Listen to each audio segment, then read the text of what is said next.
وَإِذْ أَخَذْنَا مِيثَاقَ بَنِي إِسْرَائِيلَ لَا تَعْبُدُونَ إِلَّا اللَّهَ وَبِالْوَالِدَيْنِ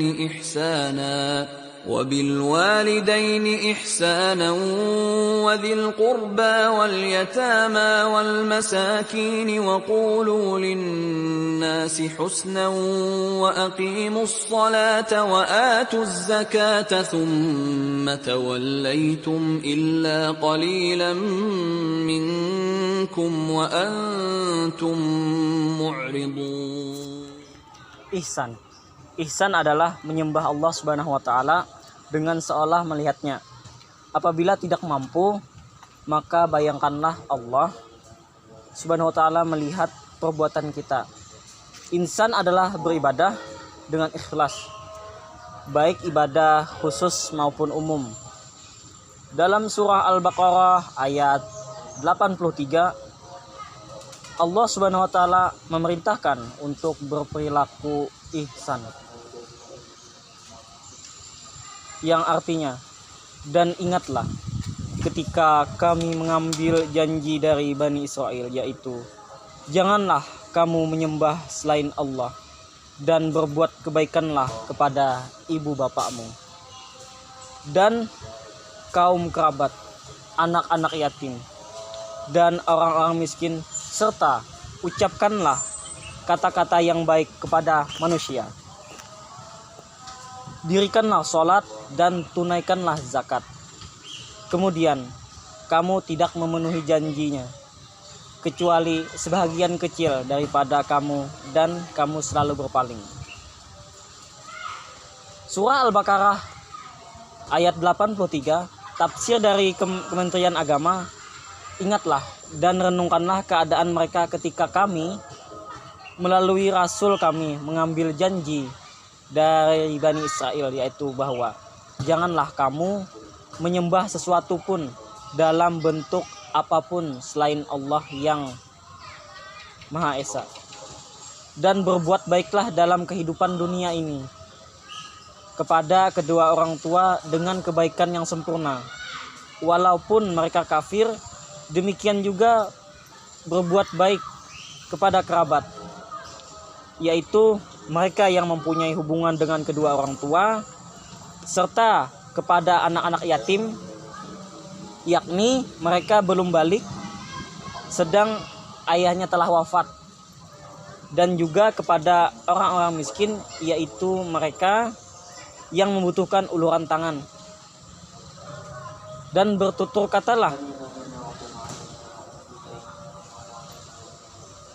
bertutur katalah yang baik kepada manusia seluruhnya tanpa kecuali, setelah memerintahkan hal-hal yang dapat memperkuat hubungan kekeluargaan dan hubungan sosial lainnya. Allah menyusulinya dengan sesuatu yang terpenting dalam hubungan dengan Allah. Laksanakanlah salat sebaik mungkin dan secara istiqomah, dan tunaikanlah zakat dengan sempurna. Itulah perjanjian yang mereka sepakati dengan Allah. Wahai Bani Israel, tetapi kemudian kamu berpaling dengan mengingkari janji itu, kecuali sebagian kecil dari kamu, dan kamu masih menjadi pembangkang. Betapa objektifnya Al-Quran dalam menilai manusia. Salah satu bukti tampak pada ayat ini. Di sini dinyatakan bahwa tidak semua individu Bani Israel mengingkari perjanjian, seperti diisyaratkan dengan kalimat kecuali sebagian kecil dari kamu. Ini menunjukkan bahwa dalam setiap periode kehidupan Bani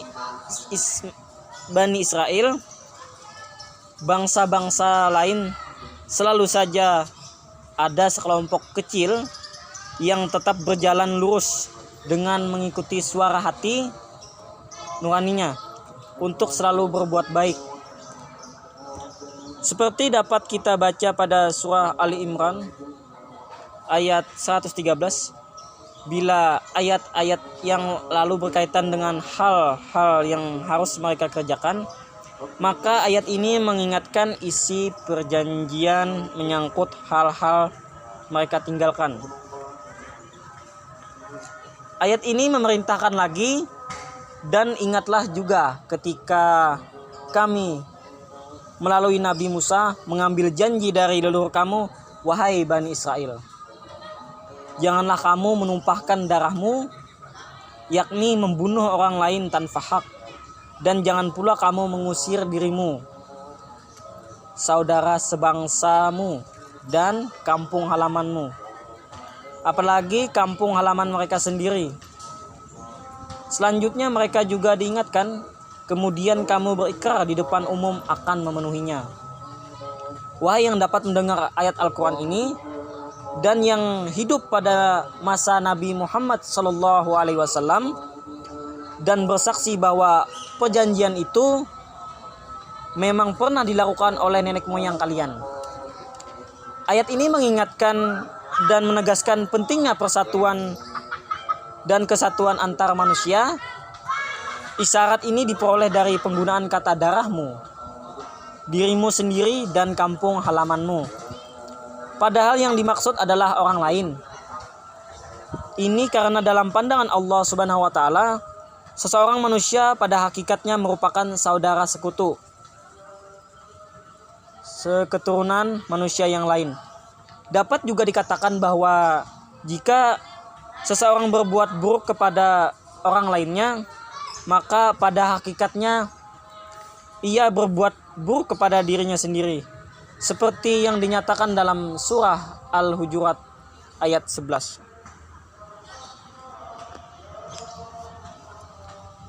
Dan juga dalam surah Al-Baqarah ayat 195, Allah Subhanahu wa taala juga memerintahkan manusia untuk berbuat baik, ihsan,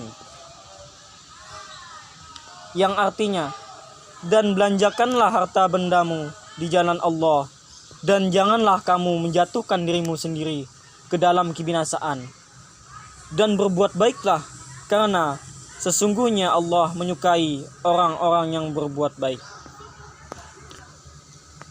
Tafsir singkat Kementerian Agama Republik Indonesia, dan infakkanlah hartamu di jalan Allah dengan menyalurkan untuk menyantuni fakir miskin dan anak-anak yatim, serta memberi beasiswa, membangun fasilitas umum yang diperlukan umat Islam seperti rumah sakit, masjid, dan jalan raya, perpustakaan, panti jompo, rumah singgah, dan balai latihan kerja. Dan janganlah kamu jatuhkan diri sendiri ke dalam kebinasaan dengan tangan sendiri, dengan melakukan tindakan bunuh diri dan menyalur harta untuk berbuat maksiat. Tentu lebih tepat jika harta itu disalurkan untuk berbuat baik bagi kepentingan orang-orang banyak. Dan berbuat baiklah, sungguh Allah Subhanahu wa taala menyukai orang-orang yang berbuat baik dan ikhlas. Dan sempurnakanlah ibadah haji dan umrah karena Allah Subhanahu wa taala dengan memenuhi syarat, wajib, rukun maupun sunnah-sunnahnya dengan niat yang ikhlas semata-mata karena Allah, mengharapkan ridha Allah, dalam keadaan aman dan damai, baik di perjalanan maupun di tempat-tempat pelaksanaan manasik haji. Tetapi jika kamu berkepung oleh musuh dalam keadaan perang atau situasi genting sehingga tidak dapat melaksanakan manasik haji pada tempat dan waktu yang tepat, maka ada ketentuan rukhsah dispensasi dengan diperlakukan dalam pengganti sebagai berikut. Pertama, sembelihlah hadyu, yaitu hewan yang disembelih sebagai pengganti pekerjaan wajib haji yang ditinggalkan atau sebagai denda karena melanggar hal-hal yang terlarang mengerjakannya di dalam ibadah haji yang mudah didapat, dan jangan kamu mencukur kepalamu sebagai tanda selesainya salah satu rangkaian ibadah. Sebelum hadyu sampai di tempat penyembelihannya dengan tepat.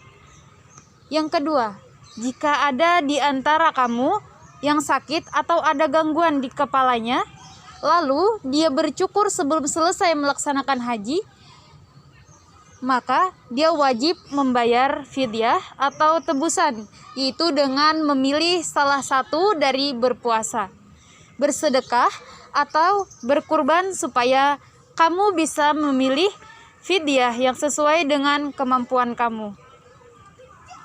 Yang ketiga, apabila kamu dalam keadaan aman, tidak terkurung musuh, dan tidak terkena luka, tetapi kamu memilih tamattu, yakni mendahulukan umrah daripada haji pada musim haji yang sama, maka tentunya adalah bahwa barang siapa yang mengerjakan umrah sebelum haji, dia wajib menyembelih hadyu yang mudah didapat di sekitar Masjidil Haram.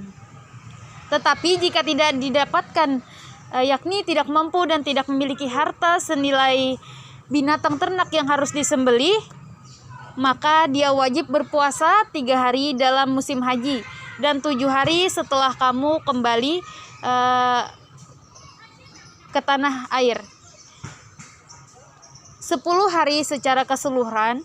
Demikian itu bagi orang yang keluarganya tidak ada, yakni tinggal atau menetap di sekitar Masjidil Haram atau melainkan berdomisili jauh dari daerah luar Mekah, seperti kaum muslim yang berada di Indonesia, maka bertakwalah kepada Allah dan ketahuilah bahwa Allah sangat keras hukumannya bagi orang-orang yang tidak mentaati perintah dan aturannya. 3 hal ini yang menjadi indikator ihsan dalam bekerja. Apa keuntungannya kalau kita ihsan dalam bekerja? Minimal ada 3 hal yang akan diraih oleh orang yang ihsan dalam beramal.